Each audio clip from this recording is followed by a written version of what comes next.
Hi guys, Alex Peak Performance Reviews. Welcome to another vlog and welcome to a video finally. I know it's been 2 weeks since I've kind of posted a video, but yeah, content during the winter months, I've always said it, if you followed the channel for a while, can be a little bit sparse. But worry no further. I have a press car on the way very, very soon, and it is a BMW M2, the new BMW M2. So really excited to drive that. It is a manual. I'm going to try the automatic really soon as well, but first and foremost, I want to try that, hopefully, glorious manual. Not many cars with a manual anymore, so it's going to be great to have that. Really powerful, rear-wheel drive M2. Meant to be really good, but I'm going to make my own judgment on it. I'm going to let you know, to be honest with you, I've got a dyno kind of video on it, so I'm going to test what the stock power is going to be on that. I've got a full review, and I'm going to be doing a living with video as well, because I'm going to have that car for a full week, so I'm going to get to drive it loads. So I'll tell you all of the information about it. If you've got any questions that you want me to, or things you want me to cover on it, let me know. But I just thought I'd give you a bit of a channel update and what's going on. Like I say, content is or has been a little bit quiet on the main video front, but I've got lots of things in plan coming, so don't worry about that. And I am here with the Supra, so I'm going to give you a little update on the Supra and show you around what I'm doing on it. Obviously, if you've been following quite a bit, I've been having some kind of a fuel issue. I hope the ISO is not too bad. I've got a studio light on here, so hopefully saving the day. I've got a little 3 kilowatt heater on the background.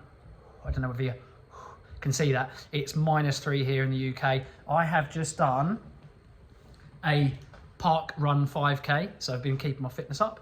I don't know where I've come, but I've done fairly well. It weren't a personal PB, but obviously running out on a park run on a pretty harsh, hard course at -3 was quite hard. So I'm proud of myself. I got out and got there doing it, and yeah, like I say, I'm keeping fit for myself, which is really, really good for my racing in the future as well. But yeah, what else are we doing other than getting the fuel issue or fuel pressure issue sorted on here? I've got a new 120 amp fuse for the alternator, so main fuse. I bought one from eBay. It was just a crappy jobby. I thought it'd do the job. It's absolute shit.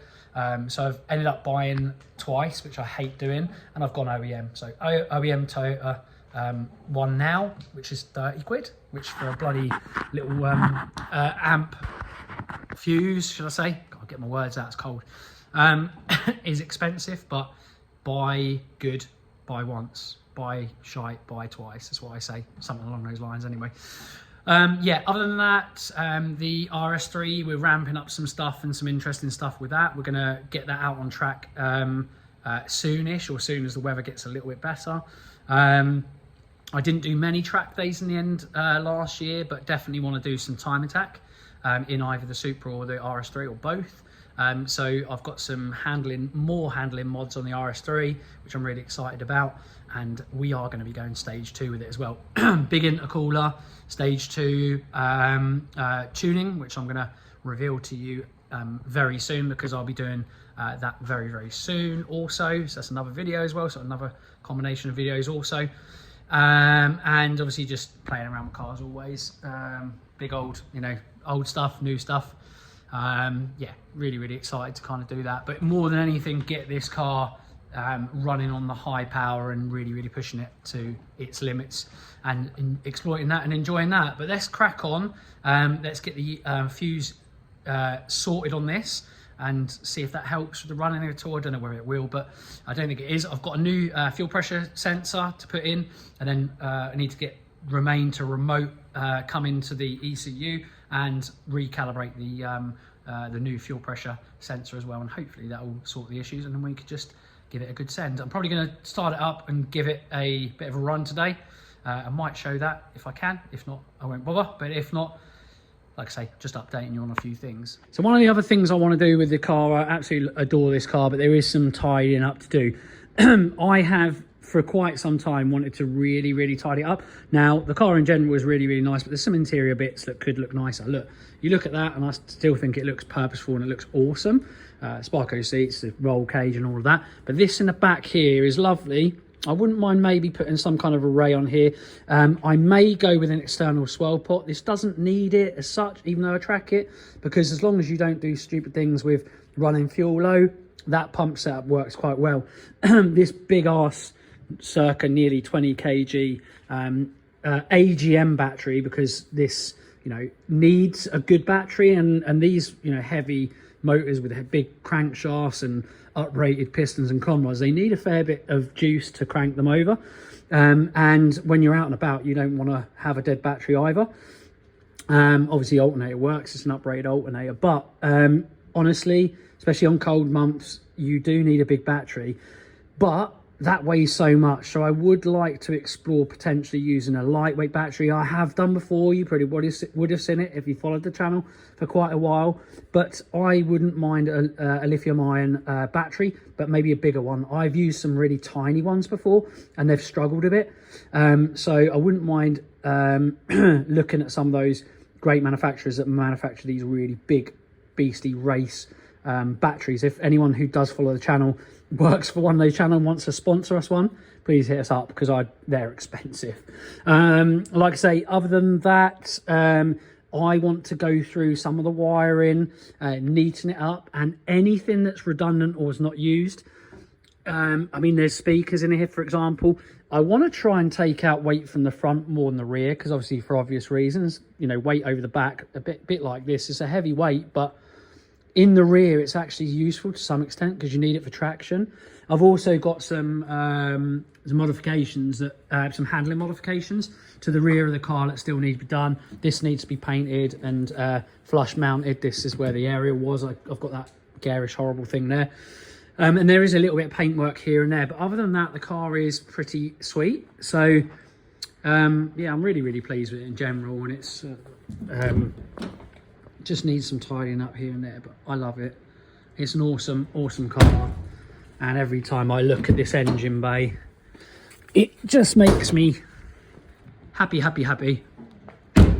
But you know, like I say, like anything, it needs maintenance and looking at.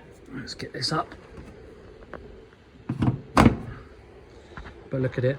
I love this car so much. It just, you know, it's what with media and other stuff, it's hard to get out on it loads, but yeah, I need to get it out, give it a good clean, take it for a good run, make sure that I get the fuel pressure issue sorted and enjoy it. But that's the plan this year, to really up the boost, to go to quite a few events and see what I can do with it, you know, much like I have been already, but just to really enjoy it. But anyway, let's get the fuse box out. The fuse that I need is in here, so we just pop this out. That fuse cover is real carbon fiber, real legit, full carbon fiber. It's from Whifbitz, if you want to know. All of my bits, I think, pretty much, I think, are from Whifbitz. Other than that, that was a custom made, but that is genuine carbon fiber as well. The intake tubing, that is carbon fiber, real carbon fiber. Yeah, there's so much carbon fiber on it, a lot that you can't even see as well. Loads of covers, all carbon fiber. So this is the horrible shitty fuse that was cheap eBay jobby. Let's get that crap out and change it for the OEM one that was double the price, I think, but at the end of the day, look, it's quality. There we go, genuine from Toyota. If you want the code, there she is. Looks the same, doesn't it? No, it doesn't. It actually looks a lot chunkier. You can see that one doesn't really feel the width, but it doesn't look great either in there. It never felt great. I had to modify it, i.e. file shit and drill shit. It's not good. I don't like doing that, but I had to do it. But anyway, let's get this beautiful, shiny new, expensive fuse inside there, and then fire her up.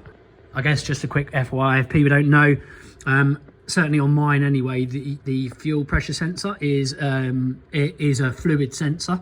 The one that was on here, that I think a long time ago, someone who built the original fuel system on this car, this looks like a really cheap shit fuel pressure sensor, but it's obviously done the job. There's a little crack in there, I don't think it matters, but I'm sorry, let me get on there. A little crack on there. I don't know whether it matters, but anyway, we think there's something going on with this. I have taken it out and put my new one in, which is a different one, and I'm going to see if it does make a difference, whether there's an issue. But we're not going to do it today because I need to do it during the week, because Romain's not going to be able to calibrate it on weekends. That's his off time, and I appreciate that. So it just goes in here and it goes into the rest of the loom via this connector here, and it goes into the fuel pressure regulator.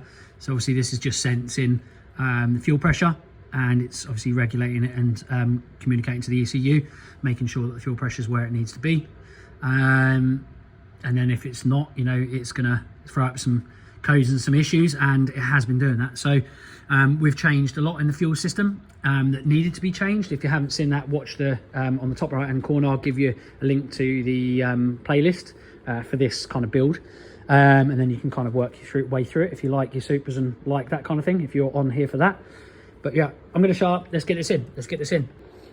If you are watching this as a walkthrough, this is a simple thing, don't get me wrong, but you may be. Obviously, make sure you turn off the battery, disconnect the battery first.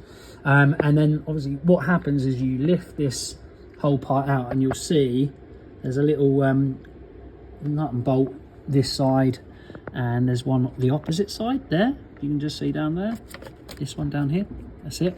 And the other side, basically that holds that fuse in, so you can't pull it out. If you try and pull it out, it'll just rip the top of it off. So just make sure you do that, undo that both sides, and go from there. Let's go and do it. Well, I've got them both out. They are 13 mils. You can grab one with a screwdriver the other end and then just unthread the other side. That's sometimes the easiest way to do it, but 13 mil or Philip says. So we can now pull that out, hopefully. See if we can. It looks like it's gone loose. So look, yeah, it's practically out.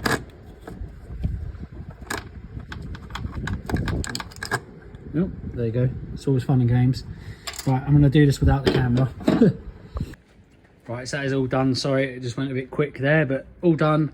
Fuse is in. We're going to start it up. So get the battery back on, and then we'll fire it up. Right, it hasn't been started up for about 4 or 5 weeks maybe, so it may not start straight away, and it may be squeaky because everything's cold. Always hearing the pumps. Priming is always encouraging. Make sure we're out of gear. 1 second. Sorry, here we go.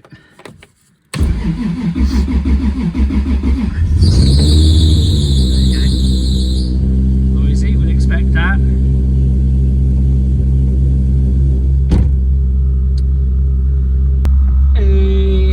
Fired up pretty much first time to turn over, so yeah, gonna let it fire up, let it warm up, and give you a debrief. Right, so that is the end of our video. I hope you can hear me over the top of the Supra. Like I say, it was just a real quick overview of some of the things that are coming up. I may have forgotten some stuff, but the plan is to do some time attacking that and the RS3, or combination of both, or one or the other. Lots of kind of track stuff, half-mile stuff, quarter-mile stuff, reviews coming up. There's going to be loads of launch, hopefully manufacturer test days, launches, and the channel's going from strength to strength. Thank you, because like I say, we're well over 100,000 views per 30 days now. The channel's really growing the right way finally, and there's some exciting things on the horizon. Thank you for watching, and I hope you enjoyed this really short video. I know there's nothing overly exciting on it as such, but a bit of an update. Damn, it's cold here. My hands are freezing in the UK right now. I can't wait for the warmer weather to come back. I'm not a winter person at all. -3 is not the one. Anyway, hope you had a good start to your new year, guys, and thank you so much for being here for the channel. Wish you well. Hope you all the best. As always, like, share, comment, subscribe. See you again in the next one. Bye for now.